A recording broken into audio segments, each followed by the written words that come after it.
चारों तरफ अंधेरा और सन्नाटा पसरा पड़ा था। शिवम के पापा उस खौफनाक रास्ते पर अपनी बाइक दौड़ाए जा रहे थे। रास्ते में उनको तीन बहुत ही भयानक औरतें जिन्होंने आग जला रखी थी और उस आग के चारों तरफ वो औरतें बैठी दिखाई देती हैं। तीनों ही औरतें काफी भयानक थीं और कुछ अजीब से मंत्र पढ़ रही थीं। शिवम के पापा को पता चलता है कि ये तीनों औरतें डायन थीं। इसके बाद क्या हुआ जानेंगे आगे की कहानी में, लेकिन कहानी में आगे बढ़ने से पहले हर बार की तरह अपने इष्ट को याद जरूर कर लें, क्योंकि क्या पता कोई डायन आपके पास भी रहती हो। तो चलिए शुरू करते हैं आज की कहानी।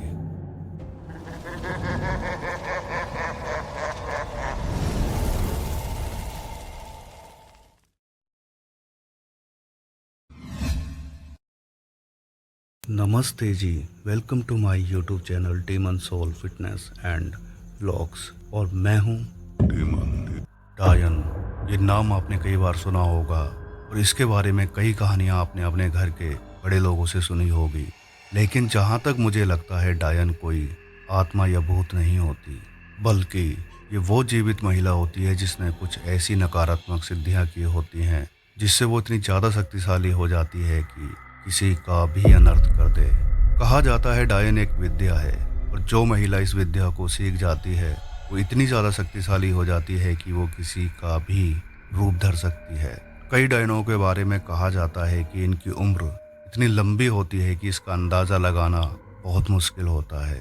कहते हैं डायन लोगों को अपने वश में करके इनका खून पीती है, जिससे वो हमेशा जवान और खूबसूरत बनी रहे। लेकिन इसका असली रूप इतना भयानक होता है कि शायद ही कोई देखना चाहेगा। इनमें कुछ ऐसी शक्तियाँ होती हैं कि किसी भी जगह पलक झपकते ही पहुंच सकती हैं। ये हवा में उड़ भी सकती हैं। तंत्र जगत में इनको बहुत ही शक्तिशाली माना जाता है। इनमें और भी कई तरह की शक्तियाँ होती हैं जिनका मुझे पता नहीं है, क्योंकि मेरा कभी इनसे सामना नहीं हुआ है। क्या आप लोगों का हुआ है या इनसे सामना? मुझे कमेंट सेक्शन में ज़रूर बताएं।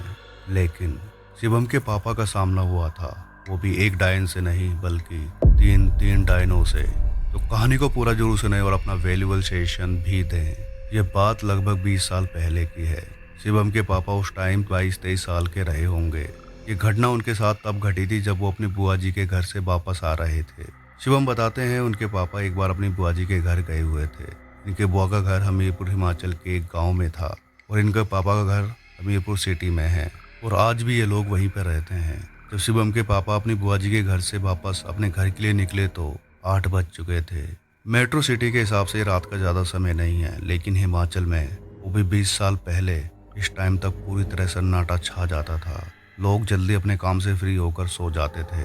शिवम के पापा भी जब वापस आ रहे थे तो रास्ता एकदम सुनसान था। चारों तरफ अंधेरा और सन्नाटा पसरा पड़ा था। ये अपनी बाइक से उस रास्ते पर चले जा रहे थे।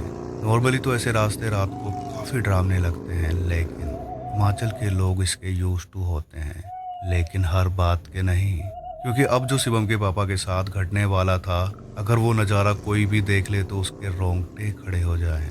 शिवम के पापा को दूर एक रोशनी दिखाई देती है और ये रोशनी आग के जलने के कारण हुई रोशनी जैसी थी। अब जैसे जैसे ये उस जगह के नज़दीक पहुंच रहे थे, वैसे ही इन्हें वहाँ तीन आकृतियां बैठी हुई दिखाई देती हैं। अंधेरा काफ़ी था, ये समझ नहीं पा रहे थे कि वहाँ कौन लोग बैठे हुए हैं। जब ये थोड़ा और नज़दीक पहुँचे तो उन्होंने देखा कि वहाँ पर तीन तीन औरतें बैठी हुई थी और बीच में उन औरतों ने आग जलाई हुई थी और वो औरतें वहाँ बैठकर अजीब से रिचुअल्स कर रही थी।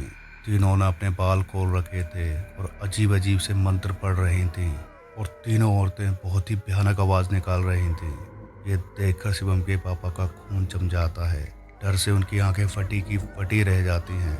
उन्हें समझ नहीं आ रहा था कि वो आगे कैसे जाए, क्योंकि वो औरतें ये रिचुअल्स सड़क के किनारे बैठकर कर रही थीं। शिवम कहते हैं उनके पापा ने बताया कि वो औरतें डायन विद्या कर रही थीं और वो तीनों डायन ही थीं। ये सोचकर शिवम के पापा बहुत ज़्यादा डर जाते हैं, लेकिन उनको घर पर पहुंचना भी बहुत ज़रूरी था। वो डरते हुए अपनी बाइक आगे बढ़ा देते हैं, लेकिन जब वो उन औरतों के बेहद नज़दीक पहुंचे तो उन्होंने देखा वो तीनों ही औरतें बहुत ही डरावनी थीं। उनका चेहरा पूरा लाल हो रखा था, जैसे खून लगा रखा हो। उनके बाल लंबे और खुले हुए थे। ये देखकर तो शिवम के पापा की डर से दिल की धड़कनें तेज हो गईं। लेकिन अब जो होने वाला था उसे देखकर तो शिवम के पापा का कलेजा बाहर आने को हो गया। शिवम के पापा देखते हैं कि वो औरतें एक साथ एक टक उनको देखने लगी हैं। शिवम के पापा चीख मारकर बाइक तेज स्पीड से आगे भगा देते हैं। वो औरतें चीख पुकार करती हुई उनके पीछे आ रही थी। शिवम बताते हैं कि वो नज़ारा इतना खौफनाक था कि किसी की भी जान निकल जाए। आप खुद इमेजिन करिए कि आपके पीछे सुनसान रास्ते पर ये डायन पीछे पड़ जाएं तो आपकी क्या हालत होगी। शिवम के पापा भगवान का नाम लेकर अपनी बाइक तेज स्पीड से भगाए जा रहे थे और उन डायनों की चीख पुकार की आवाज़ें उनके कानों में आ रही थी। वो किसी तरह अपने घर पहुंचे। उनकी हालत बहुत ही ज़्यादा ख़राब थी। इसके बाद वो कई दिनों तक बीमार रहे और उन डायनों का चेहरा बार बार उनके सामने आ जाता था। काफ़ी टाइम तक वो इस डर से उभरते रहे। शिवम कहते हैं उनके पापा आज भी जब इस घटना को बताते हैं तो उनके रोंगटे खड़े हो जाते हैं। मुझे लगता है शायद उस समय उन डायनों की विद्या भंग हो गई थी, इसीलिए वो डायन इनके पापा के पीछे पड़ गई थी। आपको क्या लगता है कमेंट सेक्शन में ज़रूर बताएं। और आज की ये कहानी आपको कैसी लगी वो भी कमेंट सेक्शन में ज़रूर बताएं। अगर ये कहानी आपको अच्छी लगी है तो उसको लाइक शेयर कमेंट जरूर करें और ज़्यादा से ज़्यादा लोगों के साथ शेयर करें। अगर आप लोगों के पास भी इस तरह की कोई घटना या कोई कहानी है और आप चाहते हैं कि मैं अपनी आवाज़ में नरेट करूं तो आप मुझे शेयर कर सकते हैं। मेरा इंस्टा का लिंक और ईमेल आईडी का लिंक डिस्क्रिप्शन में दिया गया है। आप उन लिंक पर जाकर अपनी कहानी को शेयर कर सकते हैं। इस तरह की और कहानी सुनने के लिए मेरे चैनल को सब्सक्राइब कर लें, क्योंकि मैं इस तरह की बेहद डरावनी, सच्ची और रोमांचक घटनाएं आप लोगों के सामने लेकर आता रहूँगा। तो मिलते हैं नेक्स्ट वीडियो में, तब तक अपना ध्यान रखें। धन्यवाद।